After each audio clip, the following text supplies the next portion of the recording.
भराली में पीड़ितों के लिए सीएम ने किया मदद का ऐलान। पीड़ित परिवारों के लिए की कई अहम घोषणाएं। क्षतिग्रस्त मकानों के लिए मिलेगी 5 लाख की राशि। हल्द्वानी जेल में मनाया गया रक्षाबंधन। कुमाऊं कमिश्नर ने महिला बंदियों संग मनाया रक्षाबंधन। रक्षाबंधन पर महिला बंदियों की सुनी समस्याएं। धनौरी में धूमधाम से मनाया गया रक्षाबंधन। बहनों ने भाइयों को बांधा प्यार भरा धागा। सालों बाद रक्षाबंधन पर भद्रा का नहीं रहा साया। स्कूल के नाम से फर्जी ऐप बनाकर ठगी करने वाले गिरोह का भंडाफोड़। एसटीएफ ने 3 ठगों को किया गिरफ्तार। पासबुक और सिम हुए बरामद। भारी बारिश से मसूरी देहरादून मार्ग बाधित। मसूरी कैंपटी मार्ग पर भूस्खलन। अधिकारियों ने किया राजमार्ग का निरीक्षण।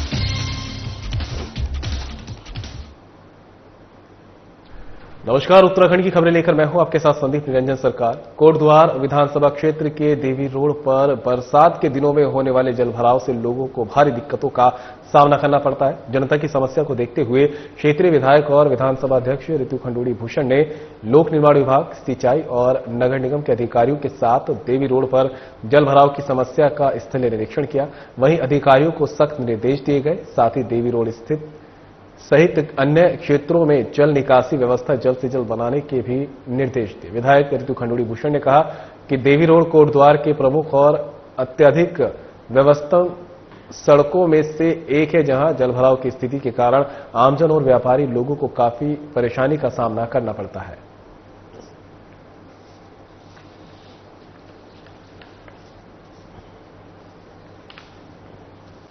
जहाँ रेलवे लाइन हमारी है वह सड़क का है, बालासोड़ में है, हरसिंहपुर में वहाँ पे निकासी की दिक्कत है। साथ ही साथ आज देवी रोड में जो पीडब्ल्यूडी अपनी सड़क से जो पानी का निकासी होती है उसके लिए जो नाली बना रहे हैं उसका भी मैंने उसको आज देखा है।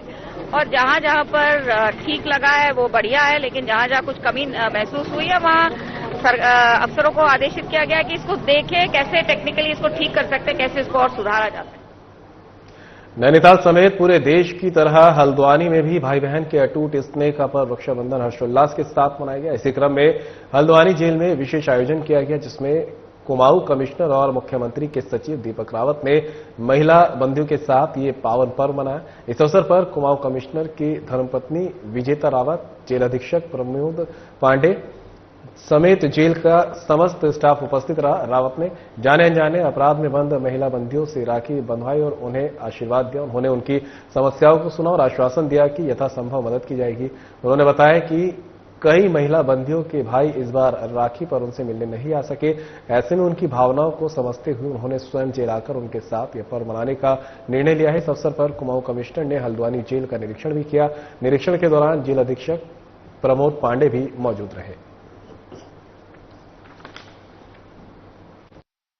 ये हो रही है कि वोकेशनल ट्रेनिंग पे बहुत फोकस है। मैंने खुद देखा यहाँ पे एक बड़ी अच्छी बेकरी यहाँ पे संचालित हो रही है, जिसमें बहुत फ्रेश पैटीज वहाँ पे मैंने देखी, बंस देखे, और साथ ही साथ एक वोकेशनल ट्रेनिंग का जिसमें कुछ कारपेंटर के ट्रेड हैं, कुछ पेंटिंग के ट्रेड्स हैं, ये चलाए जा रहे हैं। और यहाँ पे वापस जाने पे या कोई रिलीज हो जाता है या छूट जाते हैं, उसके बाद वो स्किल सेट उनके पास है, यहाँ से एक सर्टिफिकेशन भी मिल रहा है। डीआईसी से भी कुछ कोर्सेज यहाँ पे चलाए जा रहे हैं। और यही नहीं, यहाँ रहने के दौरान अगर कोई गुड्स मैन्युफैक्चर करता है, किसी प्रकार के उनका जो आर्टिस्ट्री स्किल है उससे कोई आर्टिकल्स बनाता है, उसको जो विक्रय होता है तो उनका जो मेहनताना है वो भी उनको उनके अकाउंट में जाता है। अपने परिवारजनों को भी वो दे सकते हैं और रिहा होने पर भी अपने साथ पूरा ले जा सकते हैं। रक्षाबंधन का आज त्योहार है, तो कल मैंने एक बार यहाँ पे जो सुप्रिटेंडेंट साहब है उनसे पूछा था कि यहाँ पे ऐसी भी कुछ महिलाएं हैं जिनके या तो भाई नहीं है या फिर भाई नहीं आ पाएंगे,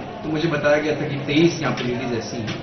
तो आज उनके साथ एक तरह से रक्षाबंधन सेलिब्रेट किया है, उनसे राखी बंधवाई, और यहाँ पे किसी प्रकार की किसी कोई दिक्कत हो, कोई सुविधा हो, उसके बारे में भी चर्चा हुई। और सभी जो यहाँ पे जिनसे मैंने बात की, जिन बहनों से यहाँ की व्यवस्थाओं से वो संतुष्ट थे और सभी से यहाँ पे राखी बंधवाई गई और सभी को मेरी ओर से शुभकामनाएं।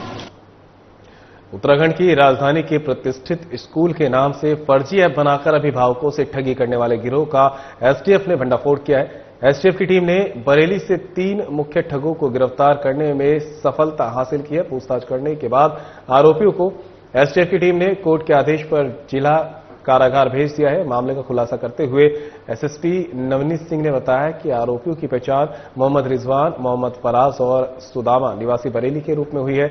इन तीनों आरोपियों ने देहरादून के प्रतिष्ठित स्कूल का इंटरफेस तैयार कर असली प्लेटफॉर्म को हैक किया और व्हाट्सएप के जरिए फीस जमा करने से संबंधित भ्रामक संदेश अभिभावकों को भेजे और अपने खातों में फीस के नाम पर ली रकम को जमा करवाया। रिजवान और सुदामा दोनों आरोपी पहले भी क्राइम करने के मामले में जेल की हवा खा चुके हैं। आरोपियों के कब्जे से 4 मोबाइल, 2 बैंक की पासबुक और 3 मोबाइल सिम बरामद हुए हैं। एसटीएफ ने मामले में अग्रिम जांच और कार्रवाई शुरू कर दी है।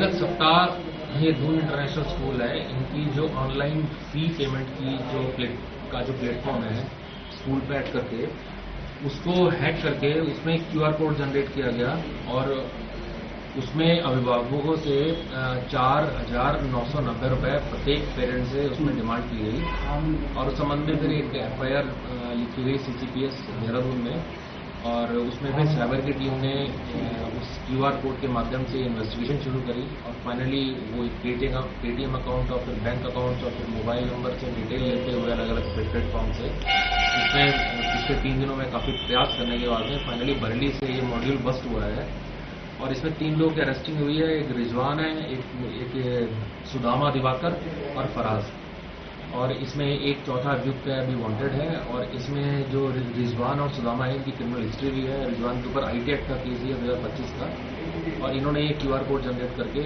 और जो इनकी वेबसाइट थी इसको हैक किया था और इस प्रकार की कार्रवाई की थी। एक इसमें वांटेड है, जल्दी इसको भी पकड़ लिया जाएगा। एक जो इनका जो ग्रुप का मेंबर है वो अकाउंट खुलवाता था और उसमें ये लोग इसमें ट्रांसफर्स लेते थे और पहले भी इन्होंने इस प्रकार के अपराध किए हैं क्योंकि अभी इनकी अरेस्टिंग हुई है। अभी 2 मुकदमे तो पता चल गए हैं, बाकी हम और स्टेट से कम्युनिकेट कर रहे हैं कि साइबर क्राइम में और जगह भी ये इन्वॉल्व है नहीं है। अगर इनकी और क्रिमिनल हिस्ट्री सामने आएगी तो फिर आपसे शेयर कर लेंगे।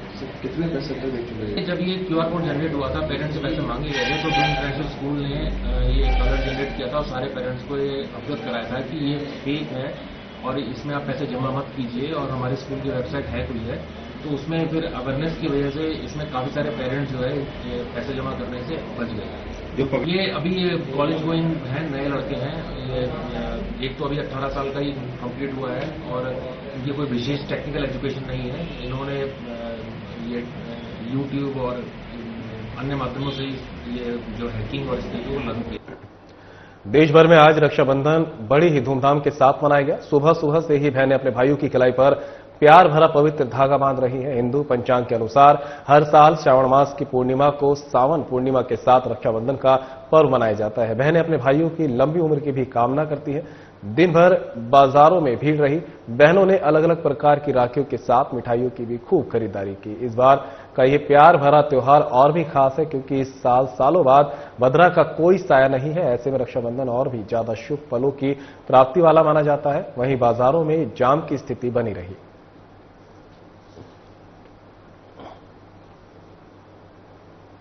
लगातार हो रही मूसलाधार बारिश से जहां जनजीवन अस्त व्यस्त हो गया है, लगातार हो रही बारिश से कई स्थानों पर भूस्खलन होने से कई मार्ग बाधित हो गए हैं। मसूरी देहरादून मार्ग पर भी कई स्थानों पर भूस्खलन होने के कारण यातायात प्रभावित हुआ। मसूरी केम्प्टी मार्ग पर भी पुस्तक गिरने के कारण आज राष्ट्रीय राजमार्ग के अधिकारियों ने क्षेत्र का निरीक्षण किया। इस दौरान अधिशासी अभियंता ने अधिकारियों को निर्देशित किया कि शीघ्र मार्ग का निर्माण कार्य शुरू किया जाए जिससे कि लोगों को परेशानी न हो। मसूरी देहरादून मार्ग पर गलोगी धार पर लगातार मलबा आ रहा है। कई अन्य स्थानों पर भी मलबा आने के कारण लोगों को काफी परेशानी हो रही है। हालांकि लोक निर्माण विभाग के जेसीबी मशीन लगाकर मार्ग को साफ किया। राष्ट्रीय राजमार्ग के अधिशासी अभियंता नवनीत पांडे ने बताया कि मसूरी केम्प्टी मार्ग पर भूस्खलन की सूचना के बाद अधिकारियों के साथ यहां आए हैं और शीघ्र मार्ग की मरम्मत के निर्देश दिए गए हैं।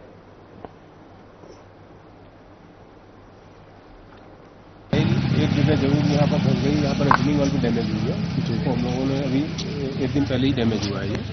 यहाँ पर हम लोग रिटर्निंग का तत्काल निर्माण करा रहे हैं और 105 इसको पूर्ण करा देंगे। इसके अलावा यहाँ पर टाइलें धस रही उनको भी संबंधित ठेकेदार को निर्देशित किया है, उसको उठवा करके उसको लेवल करा देंगे। सर कहीं ना कहीं उसके साथ में जब टाइल उठवाएंगे तो उसी के लेवल से मिलाते हुए उसको हम रिपेयर भी करवा देंगे। बिल्कुल जेसीबी तैनात है और हम लोग उसको कम से कम समय में खोलने का प्रयास कर रहे हैं और खोल भी रहे हैं। इधर हमारी भी 2 जेसीबी है। आपका अगर केम्प्टी से लेके इस क्षेत्र में देखें मसूरी तक में हमारी 2 जेसीबी तैनात है। हम लोग पूरा बाटाघाट तक का पोर्शन जो है तत्काल कार्रवाई करके खोल रहे हैं, यहाँ पर ही बंद की कर सकते हैं। हरिद्वार जीआरपी को बड़ी सफलता हाथ लगी है। जीआरपी ने बावरिया गैंग के शातिर सरगना को गिरफ्तार किया है। आरोपी के कब्जे से 20,000 रुपए बरामद हुए हैं। मामले में एक आरोपी फरार चल रहा है जिसकी तलाश की जा रही है। मामले का खुलासा करते हुए एसपी जीआरपी तृप्ति भट्ट ने बताया कि बेंगलोर के पीड़ित ने आरोपी के खिलाफ पुरानी दिल्ली में 0 एफआईआर में मुकदमा दर्ज कराया था। घटनास्थल रेलवे स्टेशन हरिद्वार की थी, इसलिए मुकदमा दिल्ली से ट्रांसफर होकर हरिद्वार पहुंचा। थाना अध्यक्ष जीआरपी अनुज कुमार के नेतृत्व में जीआरपी हरिद्वार और एसओजी जीआरपी की संयुक्त टीम ने घटना को अंजाम देने वाले चोर के खिलाफ जानकारी जुटाई। टीम ने सीसीटीवी के माध्यम से मुखबिर की सूचना पर आरोपी को गिरफ्तार किया। गिरफ्तार आरोपी की पहचान सावन निवासी खानपुर शामली के रूप में हुई है। आरोपी की आपराधिक इतिहास की जानकारी जुटाई जा रही है। फिलहाल आरोपी को कोर्ट के आदेश पर जीआरपी ने जेल भेज दिया है। एसपी तृप्ति भट्ट ने बताया कि मामले में अग्रिम जांच और कार्रवाई शुरू कर दी गई है।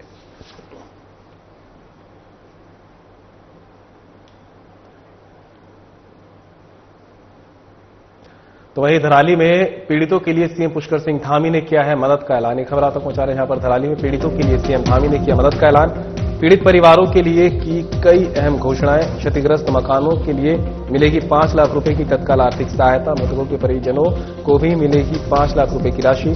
परिवारों को अगले 6 महीने का राशन मिलेगा निःशुल्क। पौड़ी से सेंजी और बांकुड़ा में क्षतिग्रस्त मकानों को भी दी जाएगी सहायता राशि। राहत और पुनर्वास का कार्य हुआ तेज।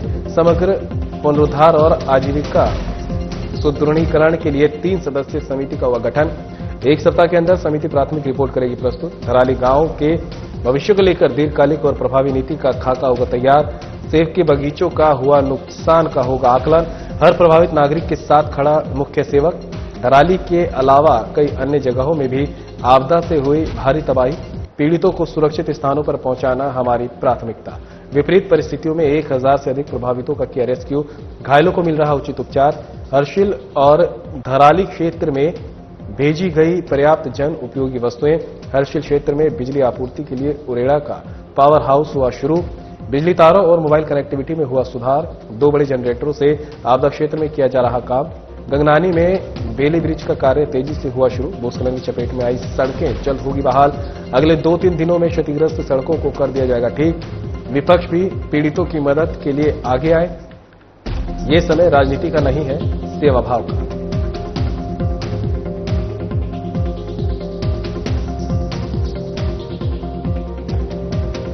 हमारी सबसे बड़ी जो प्राथमिकता थी वो सभी लोगों को सुरक्षित बाहर निकालना, और हमने वो काम प्रारंभ किया। हालांकि मौसम में एक बड़ी चुनौती वहां पर हमेशा रहता है, लेकिन स्टेट के हेलीकॉप्टर और सेना के चिनूक, एमआई, इन सब की मदद से 1000 से भी ज्यादा लोगों को आज तक वहां से रेस्क्यू किया जा चुका है।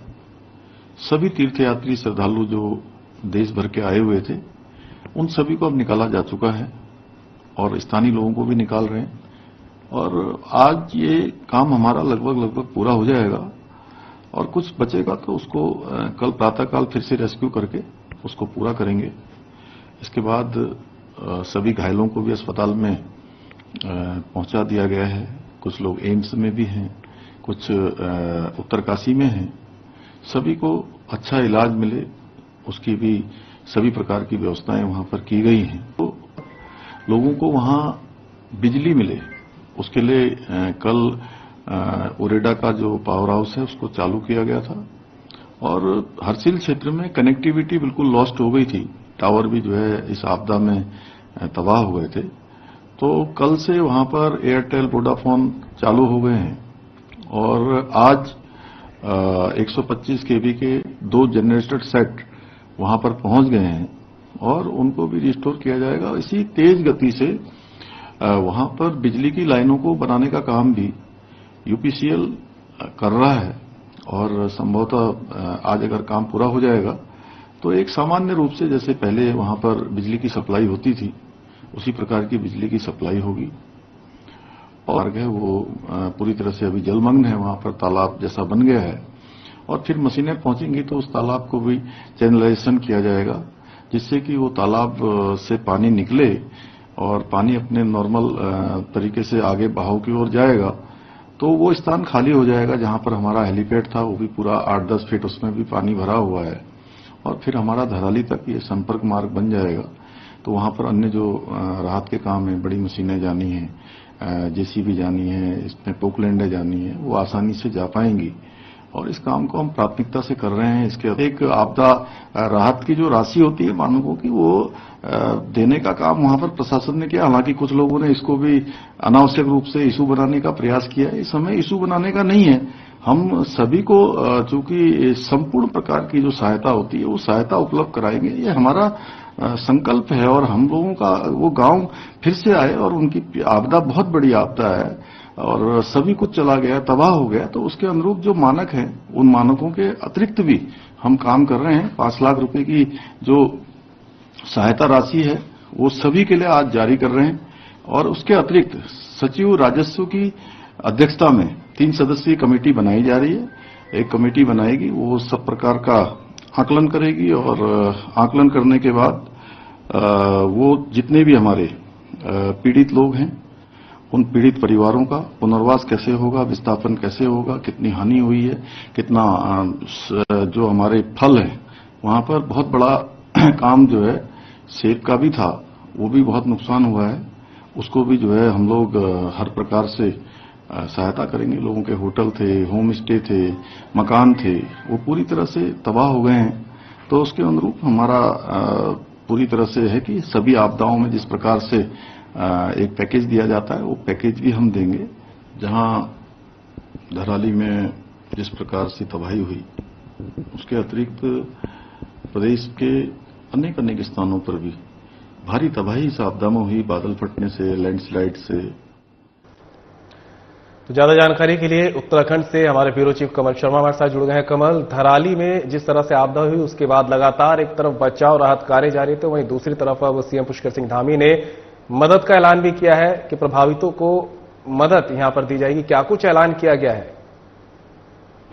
हाँ संदीप, अगर हम दिन में यही बात कर रहे थे कि अब काफी कुछ वहां जो रेस्क्यू ऑपरेशन था वो मुझे लगता है कि लगभग जो लोगों को निकालने का था वो काफी पूरा हो चुका है और अब सबसे बड़ी सरकार के लिए जो चुनौती है वहां कैसे पुनर्वास किया जा सके और जो दोबारा से जो एक लाइन से जो लोगों का काम हट चुका है, लोग सारा खत्म हो चुका है, दोबारा से कैसे वो लोगों की लाइफस्टाइल शुरू की जाए, इसके लिए अब यही प्रयास होना और ये सरकार के लिए बहुत बड़ी चुनौती भी है।